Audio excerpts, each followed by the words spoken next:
New week, new documenting the journey. We'll get back into regular programming soon, but I want to show you guys something. And I don't know if it's one of you, but I don't think so. But yeah, we're getting the first copycats. As you can see, completely just no shame, everything copying. It's unbelievable. So yeah, I mean, it's part of it, you know? This is what I talked about in some previous videos, that it is scary to share everything that you're doing online because you'll get this. But my belief is really that it is not this type of people that will win. It's you doing something unique and you doing something that is your thing. Like Exchange Life is my thing and my brand, and I will always be a step ahead because I create it. I come up with the ideas. Of course, you can take inspiration from other people. Everybody does. Nothing is 100% new, but flip it at least, you know? This is just shameless. My images, my description. What the fuck, dude? That's crazy. So if you're watching this, you're a loser, man. But if you're not, then yeah, hopefully me sharing my journey is worth it, because I'll get this more by sharing everything that I do. But again, I think it's worth it in the end, because this is more valuable than just a brand behind the scenes and not sharing everything. Because this way I'll have my whole journey documented. There will be a lot of context, and yeah, it will just be very, very interesting for the future. So yeah, still continue doing this, but as you can see, it does come with other things as well. All right, back to regular programming. Some clips, as you saw, from someone, I have no idea who, that is trying to steal my brand. Competition is great. I mean, I am not selling a patentable product. Like, I don't know, you know, it's general, of course. Competition is great. Use it as inspiration, learn from it, iterate on it. But, you know, blatantly stealing all the content and just trying to rip off my customers is just not cool, you know? That's the start for this week's documenting the journey. This week I have a few more other clips as well that I'll put in here about some products that I'm creating, and I did a consulting call like I talked about in the past few weeks that I was kind of hesitating on, so I'll add those in here. You know, if I have something interesting to add, then I'll just do it this way, but otherwise I'll just do this podcast kind of solo thing. So yeah, let's start with a win this week. I did manage to take the copy man down. That's what I wrote down. I did manage to take him out. Launched some legal things to kind of battle it. Shopify was actually of great help here, so I was impressed with that. So yeah, I managed to do that. Not the complete site is down, but the product is down. So that's good, right? It is the product. I mean, if he wants to go on and do his own thing, then I don't give a shit, right? But stealing my content and my photos and stuff like that is just not cool. So that's, yeah, I mean, everyone takes inspiration, right? And you should take inspiration from competitors, iterate on it and this and that. But he just took the same images, all of these things that I created. So that's luckily dealt with now. Last this week is I am having some issues with the bracelets. I'm not sure if I have any of them probably in there, but I'm having some issues with the bracelet quality. So the bracelets, they have a link which the coin is attached to them, and this one keeps breaking. So I've had several complaints this week about the bracelet breaking. So I'm kind of working on that. It's not too complicated, just gotta make it stronger. But this is a loss this week. Like, my product isn't perfect. I'm iterating on it. I'm making it better. It might break, but it's important to just get things out, you know, move fast and break things. It's, for me, I just launch things and iterate on there. I think I'm good at iterating. So, you know, I'm making that better. That's for the wins and losses this week. Updates about the brand. I did end up running a Black Friday sale. It's Sunday today. It's great. I hit a record day. So I hit a record day of 10K without sale. So I did a sale, but it was only for the exchange student product. So I have a separate collection. These are products that I don't have my own supply chain for. So these are through bigger vendors. So they have way more capacity. So I can easily run a Black Friday sale without messing up my supply chain, because that's their issue. Some of my products are my own supply chain I set up. So I cannot just ramp the sales for that, because then the supply chain will break, or we cannot, keep up with the demand. So that wasn't possible, but still a record day even without a big site-wide Black Friday sale, which shows you that just buyers' intent is way higher on these Black Friday, Cyber Monday weekends than it is normally. So that is cool. It's pretty crazy, to be honest. It's a huge day. I just, it's, I'm in the moment when it starts happening and you start achieving those things. It's kind of like it starts to feel normal very quickly. But you know, I remember last year I wrote down that I think the max I can hit is 41 orders a day, and that was like my holy goal, and I had no idea how I was gonna do it. And now I'm doing like 100 consistently every day. So it's pretty cool, how fast things can change. I'm introducing a new men's product. So it's a men's dog tag necklace. You can see here. I'll show you a little clip of it.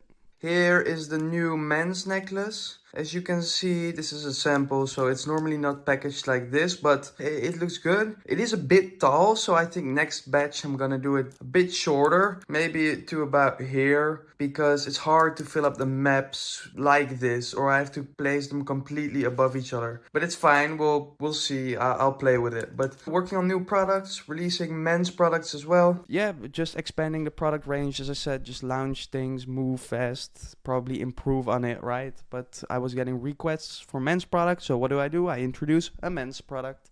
It isn't rocket science at the end of the day. Google Ads, I talked about last week. I'm testing those. They are breaking even now, which is good. I'm still a fucking noob at Google Ads, but my friend that's also kind of coaching me on other ads is also doing this with Google Ads now.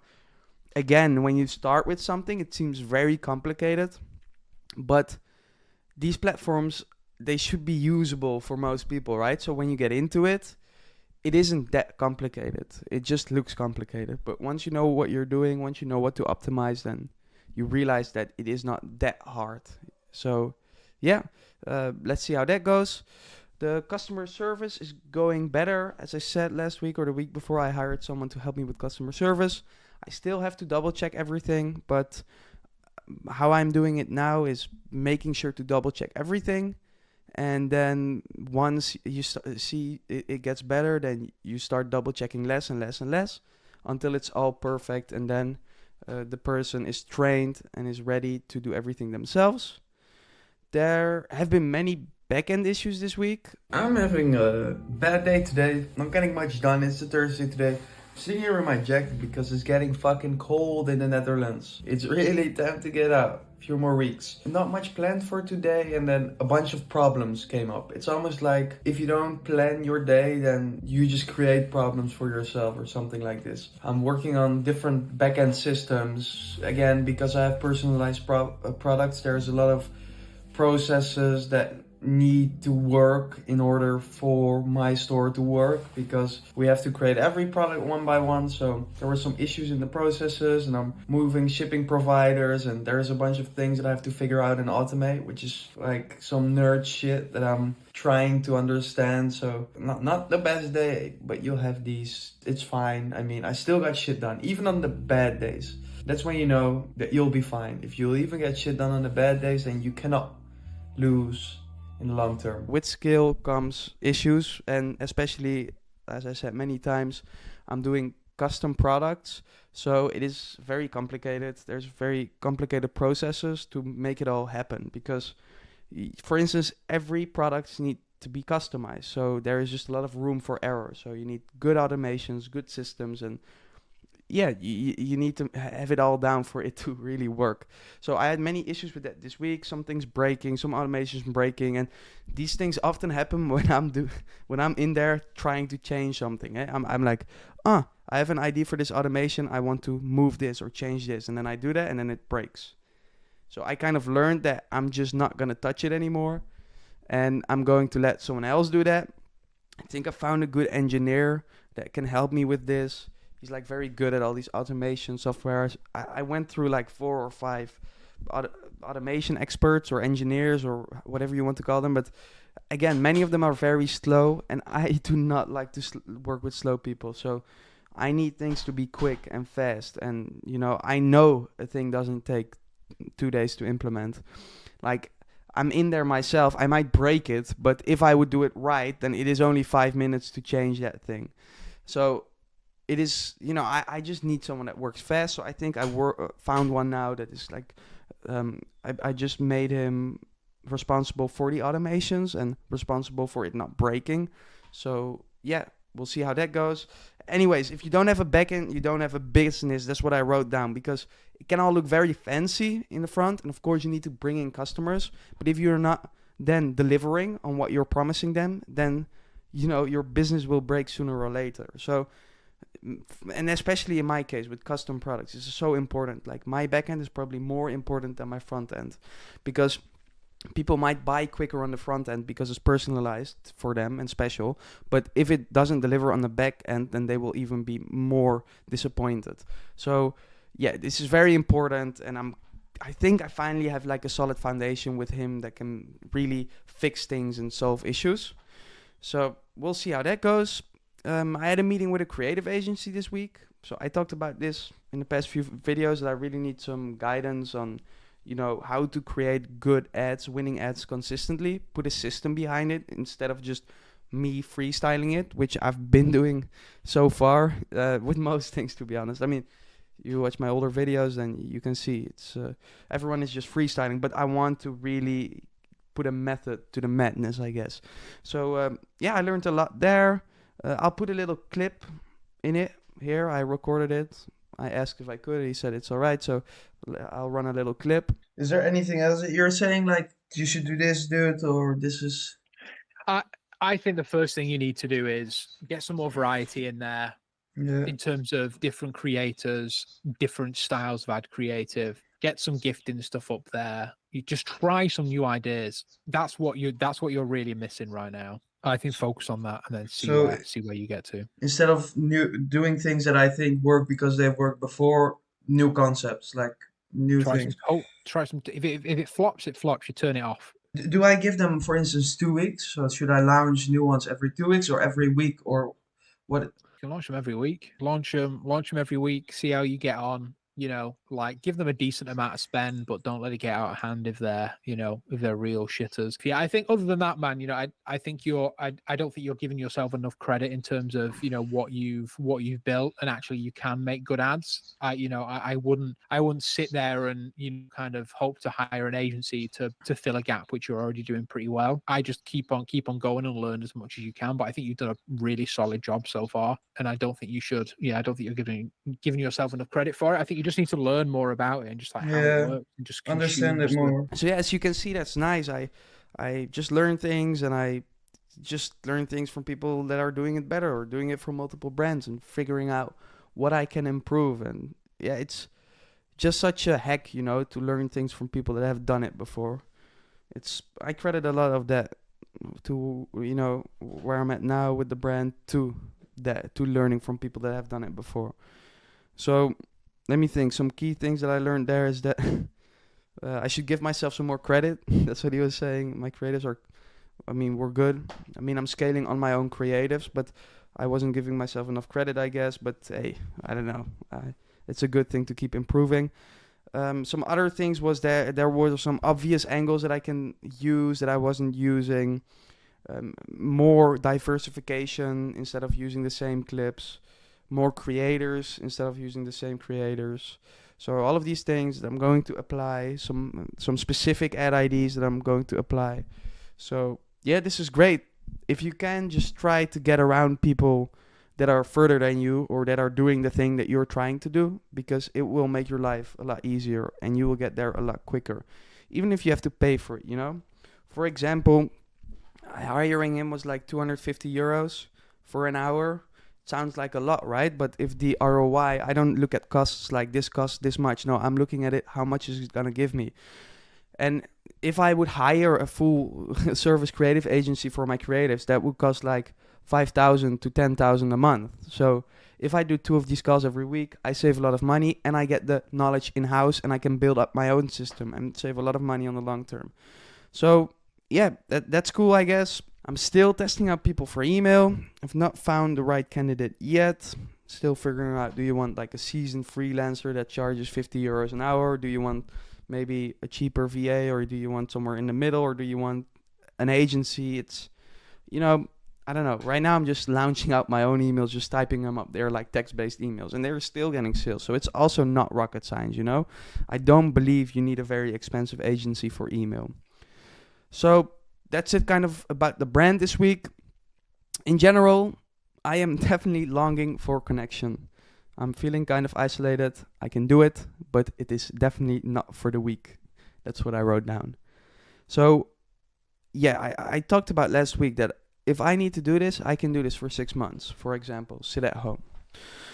But I am really longing for connection and meeting people and being around people that are building stuff and, you know, just social connections, because I've just been locking myself in my house for the past few months, and I meet 1 or 2 friends once, twice a week. Said this many times. It's been a reoccurring topic. I'm really a repeating disc, or whatever, however you say that. But yeah, it is not easy to do that as well. You should not be weak-minded if you want to lock yourself up in your house. And it's been great for progress, but I'm also at the stage now that I really want some social connections and, you know, do something with my free time. And isolation is good for a period of time, but then I think a social period of time is also good again. And then if you've, you know, exercised your social part enough, then you can go back into isolation and get progress done. I think this is like good seasons. So it's like isolation season until you really long for social connection, and then you go out, you meet people, and you make social connections, and you can kind of enjoy that until you are like, okay, that's been enough socializing. I really need to make progress again, and I'm going back into isolation to kind of just work again until that doesn't work again. But yeah, right now I'm really longing for some social connection, and yeah, just some more adventure and new things in my life, I guess. The building, I mean, I love it. It's the only thing I do. Also, if I go outside, but if next to that I could meet some people and, you know, go out and do things, that would be great. So yeah, a few more weeks. I'll take you guys with me. As always, when I leave, probably some more of these clips and vlog little things and things like that. But yeah, there's not much interesting to show you here. So that's it for this week's Documenting the Journey. I hope it helped you guys out in any ways. Subscribe if you want to come along with my journey. And yeah, I'll see you guys next week.